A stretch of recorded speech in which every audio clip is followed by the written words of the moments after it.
मैंने जैसे कि बात कहा था कि आर के अंदर कुछ वैल्यूज़ जो है वो ऑलरेडी, यानी कि कुछ डेटा जो है वो आपको एग्जाम्पल के तौर पे मिल जाता है यहाँ पर। तो उसको हम किस तरह से देखेंगे, डेटा हम लिखेंगे, डेटा नॉन ब्रैकेट एंटर करेंगे, तो यहाँ पे आपको काफ़ी ज़्यादा डेटा मिल जाता है। ठीक है, ये आप देख सकते हैं कि आपके पास ट्रीज़ का है, स्वीज का है, ट्रेडिंग है, उस पॉप।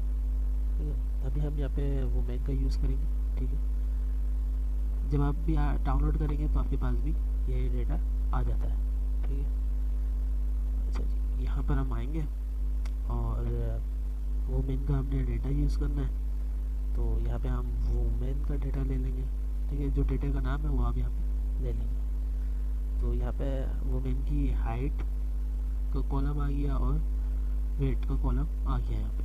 ठीक है, अब मैं यहाँ पे क्या करने वाला हूँ, लेंथ मालूम करने वाला है, लाइक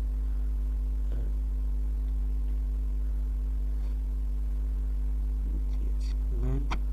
और किसका वो लेंथ मालूम करना है हमने, वुमेन का, सॉरी वुमेन, एंटर करा, 2 आ गए। तो यहाँ पे हमने बताया कि 2 कॉलम ऐड है। उसके बाद इनकी हाइट मुझे मालूम करनी है कि हाइट के अंदर कितने वेरिएबल है।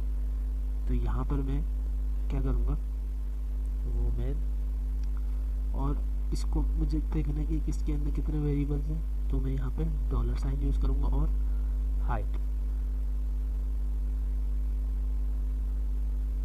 अच्छा, ये मैंने टैब प्रेस किया, टैब प्रेस करने से ये डिटेक्ट कर लेता है कि क्या लिखने वाला हूँ। अगर नहीं गलत आ जाता है तो आप बैक स्पेस करके काट भी सकते हैं। तो इसने बता दिया कि हाइट के अंदर कौन कौन से नंबर स्टोर है। ठीक है, इसी तरह से मैं यहाँ पे वेट का भी कर सकता हूँ। ठीक है, अच्छा, अब एक और बात कि मैं यहाँ पे वुमेन बार बार टाइप कर रहा हूँ। ठीक है, अगर मैं यहाँ पे डायरेक्ट वेट करता हूँ, वेट, तो ये बोलेगा ये ऑब्जेक्ट है ही नहीं, ऑब्जेक्ट वेट नॉट फाउंड। इसको जब पता ही चल रहा है कि ये कौन सा ऑब्जेक्ट है तो ये बता ही नहीं पाएगा, जाहिर सी बात है, क्योंकि इसको ये पता है कि वुमेन के अंदर फिर वेट है। ठीक है, अगर मैं चाह रहा हूँ कि मैं बार बार वुमेन को डिफाइन ना करूँ, तो यहाँ पे मैं एक यूज़ करूँगा अटैच वुमेन, जो डेटा का नाम है डेटा शीट का, वो हम यहाँ पे बोल देंगे वुमेन, एंटर करेंगे। अब मैं दोबारा वेट लिखता हूँ, तो अब इसको पता चल गया कि कौन से वेट की बात होगी। हाइट लिखूँगा,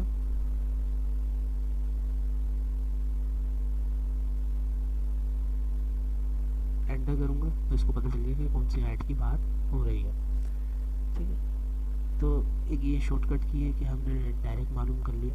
ठीक है, और एक और चीज़ होती है कि अगर हमने वुमेन में मालूम करना है फर्स्ट रो फर्स्ट कॉलम, तो यहाँ पे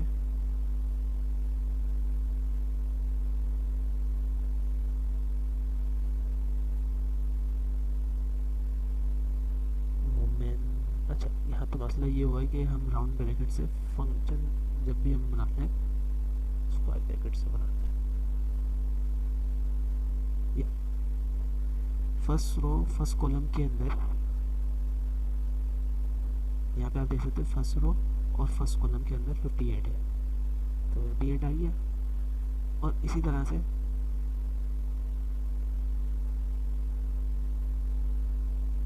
यहाँ पर मैंने क्या करा है, फिफ्थ रो फर्स्ट कॉलम के अंदर क्या है 62, यहाँ पर आते हैं आईडी डाली भी है यहाँ पे 62। ठीक है, अब मैं इसके साथ गलत करता हूँ। ठीक है, लाइक मैं ये कर देता हूँ 3 कॉलम है ही नहीं, तो नल यहाँ पे इसने वैल्यू दे रही है। और अगर हम इसको कुछ भी ना दें तो ये फर्स्ट जो फिफ्थ रो है उसका डेटा ये लाकर दे देगा।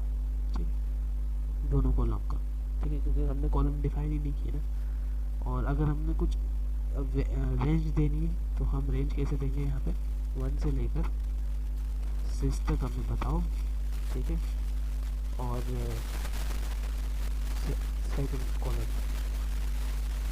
सेकंड कॉलम का 1 से लेकर 6 तक इसने डेटा बता दिया। 129 पे एंड हो रहा है, यहाँ पे आप देख सकते हैं, ठीक है। और अगर हमने फर्स्ट कॉलम का देख लिया था तो यहाँ पे आप फर्स्ट लिख लेंगे। और अगर हमने इसकी भी रेंज डिफाइन करनी है तो 1 से लेकर 2, तो ये आपके पास उस तरह से डेटा आ जाएगा जिस हिसाब से आपको डेटा चाहिए। अच्छा जी, उसके बाद हमने बात की थी कि वेरिएबल स्टोर करने के लिए हमने एक इस तरह से किया था, एक्स में लिखता हूँ, जो डेटा वो भी आ जाएगा। अगर हम इसको उल्टा करते हैं, लाइक एक वेरिएबल बनाते हैं 6 डब्ल्यू, तो क्या ये सही है? बिल्कुल गलत है। आप इस तरह से नहीं डिफाइन कर सकते। और ये भी बता भी रहे हैं कि लेफ्ट हैंड साइड पे असाइनमेंट जो है वो नहीं होता, डू नॉट। अच्छा जी, और हमारे पास और कौन कौन सा डेटा आ जाता है यहाँ पर? ये काफ़ी ज़्यादा हमारे पास डेटा है यहाँ पे, आप कोई भी यूज़ कर सकते हैं। एक हमारे पास आता है एम्प्टी कार के नाम से,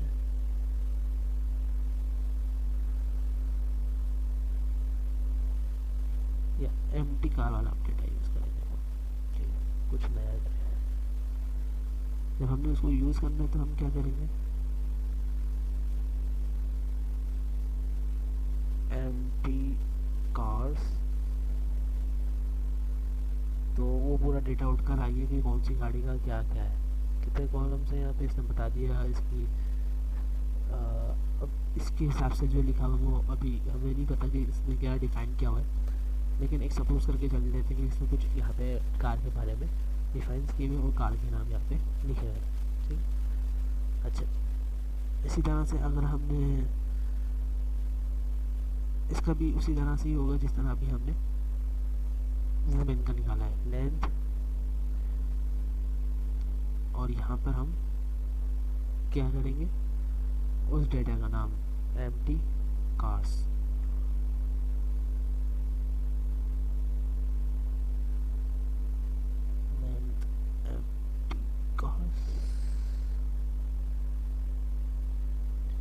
अच्छा यहाँ पे मैंने लैंड की स्पेलिंग गलत दी थी, मैं वही बोलूँगी हुआ क्या एकदम। तो 11 इसने बता दी कि 11 इसकी रोज़ है, ठीक है, यानी कि पूरे डेटे की जो भी है रोज़ वो 11 है। इसी तरह से हम यहाँ पे हाइट मालूम कर सकते हैं, ठीक है।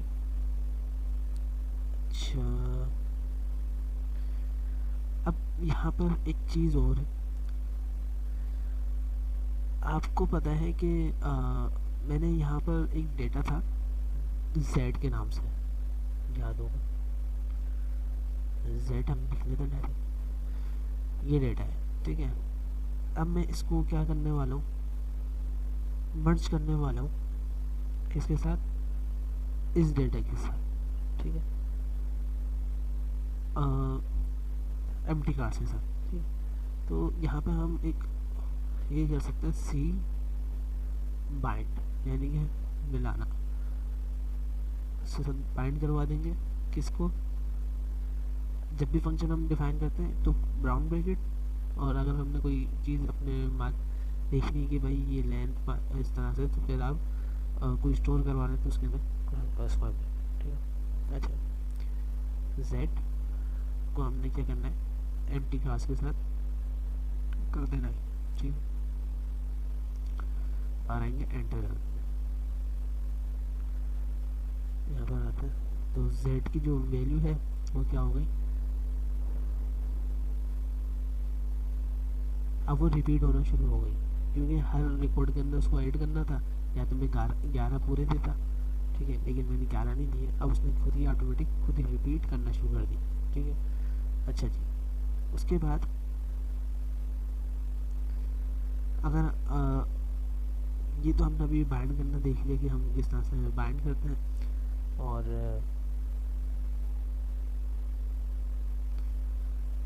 अच्छा, कुछ ज़्यादा मैं नहीं करना चाह रहा कि कुछ ज़्यादा डीप में जाए।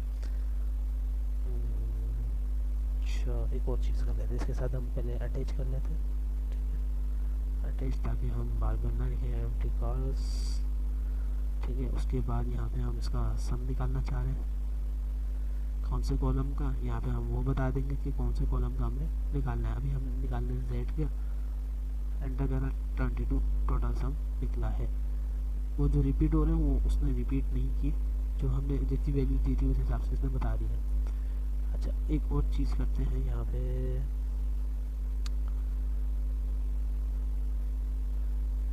यहाँ पे लिखा हुआ है गेयर, कितनी गेयर की गाड़ी है, 4 गेयर की, 3 गेयर की है, और इसका सम निकालते हैं MGP या घेर का निकालते हैं। ठीक है, क्या स्पेलिंग डालेंगे, ठीक है, तो ये टोटल इसने पूरा सम निकाल के दे दिया। ठीक है, अब हमारे पास आता है मीन। ठीक है,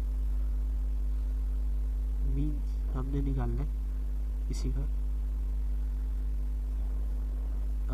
अच्छा मीन हम निकालने हैं BG। तो इसने मीन निकाल के दिखा दिया कि इसका जो टोटल मीन है वो इतना है। ठीक है, और अगर हमने मीडियन निकालना है, मीन और मीडियन,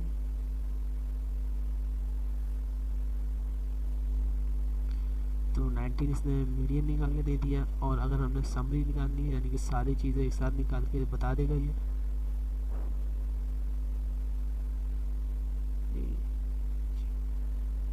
वरना आप जेड का कर लें ताकि आप लोगों को समझ में आ जाए। ठीक है, मिनिमम 4 है और फर्स्ट 4 पॉइंट है। मीडियन क्या निकला है, 5.5 निकला है मीडियन, और मीन भी थर्ड क्वार्टर 6 पॉइंट, और मैक्सिमम कितना है 7 है, क्योंकि हमने 4 से लेकर 7 तक वैल्यू दी थी, याद होगा आपको। ठीक है, ये था। अच्छा, और अगर हमने मीन देखना है कि भाई पूरा क्या है,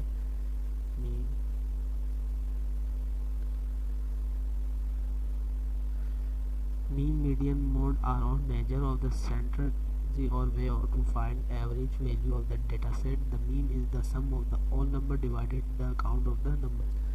यानी कि मीन की अगर हम बात करें तो यहाँ पे आप देख सकते हैं, ये पिक्चर अच्छी डिफाइन कर रही हो तो ज़्यादा अच्छा है ताकि मैं समझा सकूँ।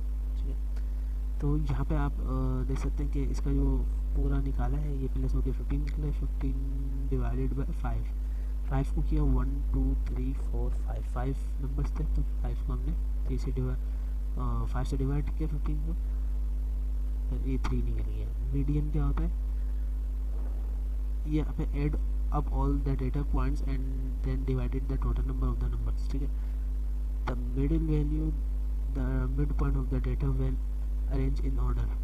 ठीक है, अब यहाँ पे हमने मीडियन मिड पॉइंट निकालना है, तो उसके लिए इसने क्या किया हुआ है, पहले स्ट्रेट करा, उसके बाद फिर एक रिवर्स की एक स्ट्रेट लिखी, तो इसका जो मीडियन निकला है बीच का वो 3 निकला है।